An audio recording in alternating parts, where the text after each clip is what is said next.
a lot because first of all I was in a new environment with people half my age, which was very fresh and new, very interesting, and I learned a lot just by being in the environment, be it storyboarding, clay, working with clay. Struggled a lot with it, not really good at it, but I think that's the point, to challenge or to learn something.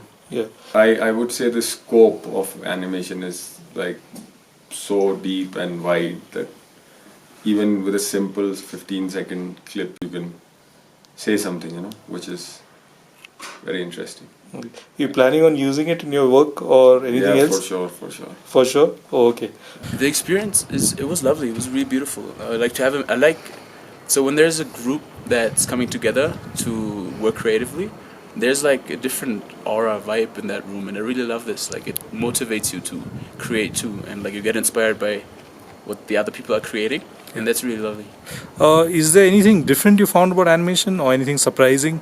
So what's interesting is I watch anime, and I've been watching it for years, right? And I also act, so I kind of like study behavior in a way. Okay. But not until I started animating myself and like get my hands on stop motion did I realize sometimes like what kind of like patterns they use. Like, for example, if like one character is moving and talking, that the other one is just still, and that's really interesting. From the get-go, it was a very friendly environment, and with the people around, it was very interactive and very interesting. Okay. How did you find Animation in general was a very new thing to me, but I think it was very interesting to see how these clay characters that we make, how we give life to it. It was very cool.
In my opinion, I find it pretty simple. Like, clay animation is pretty simple. Basically, then the sketching, yeah, because clay animation is like 3D. You can actually just sculpt it in the way that you want, but in 2D you just have to focus on very little detail. So yeah.